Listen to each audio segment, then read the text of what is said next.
Evet, değerli Aysel, bugün İstanbul, İzmir, Ankara, Ahmet ve Mersin'de gerçekleşen Eskişehir ve aynı zamanda da Urfa'da gerçekleşecek, ilerleyen saatlerde gerçekleşecek olan eş zamanlı basın toplantıları düzenlediniz. Önemli talepler vardı ki daha önce Meclis Komisyonu'na da iletmiştiniz bu talepleri. İlk olarak bu talepler neydi? Bunu hatırlatmanızı rica edeceğim ve bu talepler neden bugün hala güncel? Merhabalar tekrardan. Aslında bizler barışa ihtiyacım var. Kadın inisiyatifi olarak kurulduğumuz günden beri çok net bir şey söylüyoruz. Barışın sadece masada değil ya da aktörlerin el sıkışmasıyla değil, meclis komisyonuna da ilettiğimiz talepler şeklinde şeffaf, hukuki güvence altına alınmış, kadınların eşit temsiliyetini barındıran bir şekilde gerçekleşmesini gerekli olduğunu düşünüyoruz. Barışın Birleşmiş Milletler'in kararı gereği de kadınların dahil edilmediği hiçbir barışın gerçek kalıcı barış olmadığına inanıyoruz. Bu taleplerimizi başından beri öne sürdüğümüz bu BEST talebimizi yine ilettik. Çünkü buna dair uzun süredir herhangi bir adım atılmadığını görüyoruz. Taleplerimizi tekrarlayalım buradan da tabii ki. İlk talebimiz siyasetin suç olmaktan çıkarılmasıydı. Buna sebep olan terörle mücadele kanunu ve benzerlerinin kaldırılması ve hasta mahpuslar başta olmak üzere tüm siyasi tutsakların serbest bırakılmasıydı. İkinci talebimiz tüm kayyumların geri çekilmesiydi. Kayyum atanmasının zeminini oluşturan ve o hal bahanesiyle yasallaştırılan Cumhurbaşkanı kararnamesinin iptal edilmesiydi. Üçüncüsü sürecin altyapısıyla oluşturulan tüm kimlik ve aidiyetler için eşitlik ve kapsayıcılığın temel alınmasıydı. Bu kapsamda ana dilde eğitim alma ve hizmetlere ulaşma önündeki engellerin kaldırılmasıydı. Dördüncü talebimiz kadınların, komisyon üyelerinin ve sivil toplumun Abdullah Öcalan, Sayın Abdullah Öcalan dahil sürecin tüm taraflarıyla görüşmesinin yolunun açılmasıydı. Beşinci talebimiz de bu sürecin gerektirdiği tüm alt komisyonların gündeme alınması, hakikat ve yüzleşme komisyonu kurularak savaş suçlarının incelenmesiydi. Buna bağlı olarak cinsel şiddet faili üniformalı erkekler ve onları koruyup kollayan yapıların yargılanması, zorunlu göçle boşaltılan, güvenlik bölgesi ilan edilen köylerin sahiplerine iade edilmesi ve zararların tazmin edilmesiydi. Öne sürdüğümüz taleplerimiz başından beri bunlardı ama buna dair hiçbir adım atıldığını görmedik şu ana kadar. Bu taleplerimizi hatırlatmak için bugün tekrardan bir eş zamanlı basın toplantısı gerçekleştirdik. Önemli bir basın toplantısıydı ve yani uzun uzun gerçekten kadınlar tekrardan hatırlattılar bu talepleri neden sahiplendiklerini.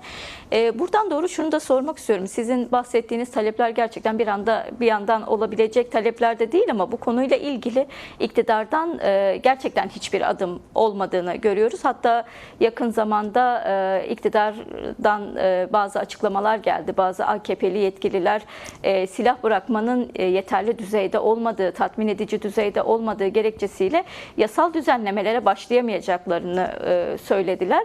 Biraz aslında bu açıklamayı kadınlar nasıl değerlendiriyor? Bunu da sormak isterim size.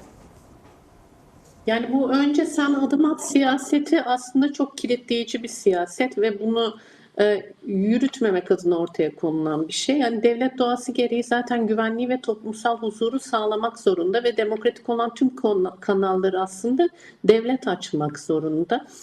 Sürekli bizim önümüze aslında siz adım atın, silah bırakmanızda yeterli iknayı sağlamadık demesi bu yolu gerçek anlamda yürümek isteyip istememesiyle ilgili bizde soru işareti yaratıyor. Biz de bu soru işaretlerini kaldırmak adına sürekli orayı baskılamaya çalışıyoruz ve adım atması gereken, hukuki ve yasal süreci başlatması gerekenin devlet olduğunu hatırlatmak için bu taleplerimizi yeniliyoruz sürekli.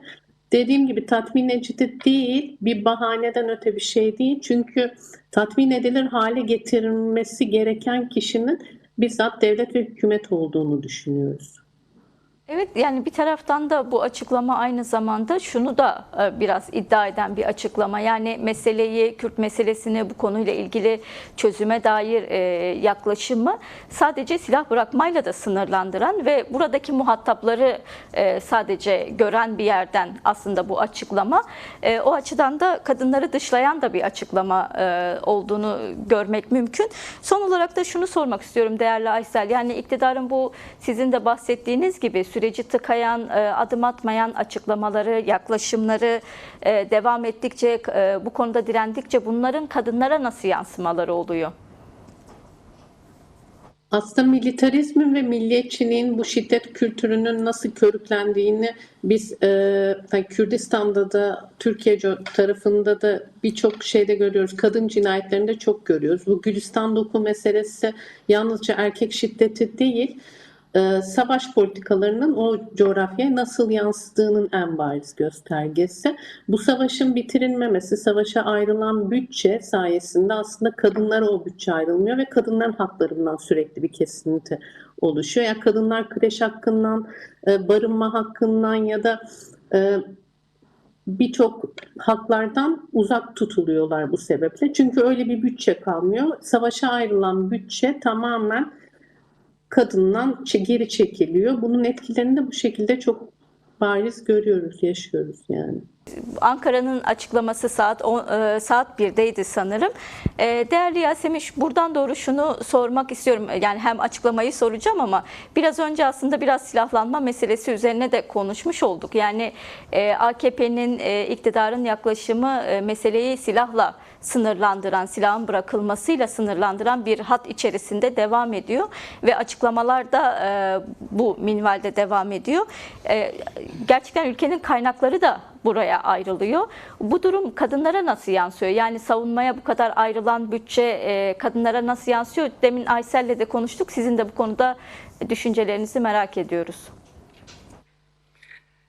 Evet, tabii ki savunmaya bu kadar, yani savunma adı altında silahlanmaya bu kadar para harcanması tabii ki bütçede kadınların ihtiyaçlarına yer ayrılmadığı noktada ciddi sorunlar barındırıyor.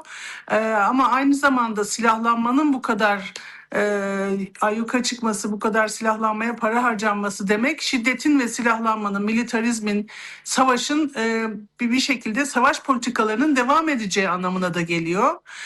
Savunma tamam ama yani siz hem kendi ülkenizde hem Orta Doğu'da daha barışçıl politikaların peşinde olma diye bir seçenek de olabilir. Yani hatta Orta Doğu'da bir model de olabilirsiniz. Orta Doğu barışının sağlanması için çaba harcayan, bu konuda yol gösteren bir konumda da olabilirsiniz. Bu bir tercih meselesi. Dolayısıyla yani böyle bir bunu seçtiğiniz anda erkek şiddetini de artırmış oluyorsunuz. Silahlanmayı artırmak demek tek başına sadece işte silaha yatırım yapmak, işte paranın oradan oraya aktarılması anlamına gelmiyor. Bu da tabii çok ciddi bir sorun ama aynı zamanda bir yandan da şiddetin, militarizmin, savaş politikalarının, bütün bunların devam etmesi demek. Bu da kadınları tekrar vuran bir noktaya geliyor. Çünkü baksanızda bugün hani cezasızlık politikaları diyoruz. Aslında tam da bu şiddetin geçerli olduğu ve bundan payelenen bir kesimin olduğunu gösteren sonuçlar bunlar. Yani bir dolu kadın ismini birlikte sayıyoruz. Rabia Naz, işte Rojin Kabayiş, ondan sonra Gülistan Doku, onun en yakın arkadaşı Rojilat. Yani bir Gülistan Doku öldürülüyor, en yakın arkadaşı da öldürülüyor aynı yerde. Dolayısıyla bunların hiçbiri tesadüf değil. Bunların hepsinin bir gösterge olduğunu biliyoruz. Birileri şiddet uyguluyor ve şiddet uygulayan birileri korunuyor.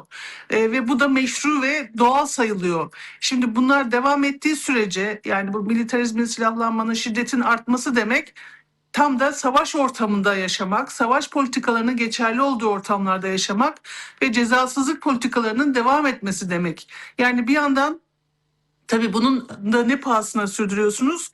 Bizim işte Barış'a ihtiyacım var kadın inisiyatifi olarak taleplerimizden en önemlisi siyasetin suç olmaktan kalkmasıydı.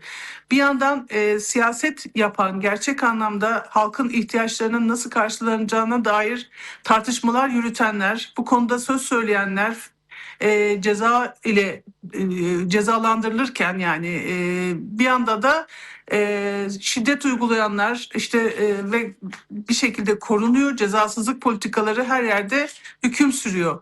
Dolayısıyla da bu ikisinin birlikte düşünülmesi gerekiyor. Yani bir yandan silahlanma nedir o? Bu cezasızlık politikalarının devam ettiğini görüyoruz maalesef bölgede. Evet, değerli Yasemin, bazen gerçekten genel söylemler içerisine sıkışabiliyor ama cezasızlık meselesi cidden kadınlar açısından o kadar yaşamsal bir konu ki hem kadınlar hem LGBTİ+'lar açısından bugün cezasızlığın aslında gerçekten istenilen bir düzene dönüşmesi için, erkeklerin istediği bir düzene dönüşmesi için yaşadığımız ortamın bilinçli olarak sürdürüldüğü, bir tercih olarak görüldüğü sık sık zaten dile getiriliyor. Önemli bir konu gerçekten. O yüzden bugün bu konuda kadınların barışta ısrar etmesi çok çok değerli. Temel talepler içerisinde, kadınların temel talepleri içerisinde mahpuslara dönük de aslında bir talep vardı. Özellikle bugün Pınar Tikit ve Nedime Yaklav'ın siyasi tutsaklar olan bu iki kadının durumu da gündeme getirildi. Biraz aslında hasta mahpuslara dair kadınlar ne talep ediyor, neden bunu gündemde tutuyor, bunu da size sormak isterim. Bu gerçekten çok çok ciddi bir sorun. Daha önce de binlerce Aysel diye bir grup içinde bu konuyu gündeme getirmiştik. Aysel Toluk'un cezaevinden çıkarılması, hasta mahpus olarak çıkarılması sürecini takip ettik ve sadece Aysel Toluk'la sınırlı kalmayıp diğer hasta mahpusların da çıkarılması gerektiğini öne süren çalışmalar yaptık. Maalesef hani her an bekleniyor işte sürecin en önemli taleplerinden bir tanesi hasta mahpusların serbest bırakılması ve son derece insani bir talep, son derece hani kolaylıkla yerine getirilmesi gereken bir talep ama şu anda pek çok hasta mahpus ölüme terk edilmiş durumda kelimenin tam anlamıyla. Çünkü o yaşadıkları cezaevi koşullarında iyileşmeleri mümkün değil. Hastalıkları daha çok artıyor. Tedavi süreçleri son derece sınırlı, kısıtlı. Pek çok sorunla karşılaşıyorlar. Dolayısıyla da hani ağır hastalıkları olanlar, tedavisi çok güç hastalıklarla karşı karşıya kalan pek çok mahpus şu anda ölüme terk edilmiş durumda. Bir an önce bu işin halledilmesi gerekiyor. Sonuçta hasta mahpus sözünün kendisi zaten son derece sorunlu. Yıllarca hasta kalıyorsa bir mahpus zaten o koşullar onun iyileşmesi için gerekli koşullar değildir. Dolayısıyla da derhal ivedilikle serbest bırakılması gerektiğini düşünüyoruz. Evet, değerli Yasemin, son olarak da aslında bugün Barış'a ihtiyacım var kadın inisiyatifinin açıklamasının ardından duyurduğu bir gündem de vardı. Biraz onunla ilgili de sormak istiyorum. Gerçekten yani savaşın en kirli yüzlerinden bir tanesi özellikle Kürt illerinde, Kürdistan'da genç kadınlara dönük savaş politikaları. Buranın yansımalarından bir tanesini biz aslında Gülistan Doku dava sürecinde de görmüş olduk. Kadınlar bu dava sürecine de sahip çıktıklarını ve bununla ilgili Haziran başında, sanırım 6 Haziran'da Dersim'de buluşacaklarını da söylediler. Gülistan Doku davasını kadın inisiyatifi neden sahipleniyor, nasıl sahipleniyor ve neler yapacak? Bu konuyla ilgili de bilgi alalım isterseniz. Aslında Gülistan Doku meselesi bir tür sembole de dönüştü. Demin de saydığım gibi pek çok genç kadının öldürüldüğü ve cesedinin dahi bulunamadığı bir ortamda yaşanıyor. Bütün bunlar son derece ürkütücü, can sıkıcı, çok üzücü gerçekten.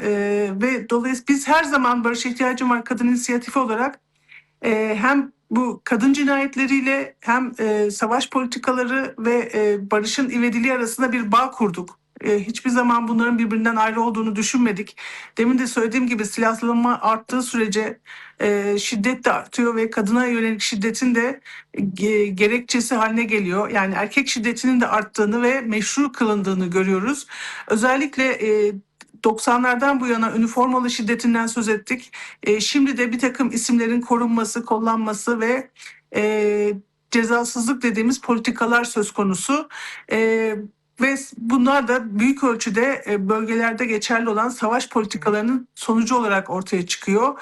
Savaş mekanizmaları devreye sokuluyor. Dolayısıyla da orada bir tür ne yaparsanız yapın Ali Kıran Başkesen hesabı cezasız kalacağını bilen ve bunun küstahlığıyla, bunun rahatlığıyla hareket eden bir güruhtan söz ediyoruz. Bunların derhal sonlandırılması gerekiyor. Bu konuda sahici adımların atılması gerekiyor. Bir takım birilerini parlatmak, birilerinin daha iyi gözükmesini sağlamak için kimi adımlar atılıyor gibi gözükse de gerçek anlamda bir adımların atılmadığını görüyoruz. Bu işin de sonuna kadar takipçisi olacağız. Bütün kadınların en azından bundan sonra hiçbir kadının bu şekilde şiddete uğramaması, bu şekilde kimliği belirli ama belirsiz kişilerce katledilmemesi için mücadelemizi sürdüreceğiz.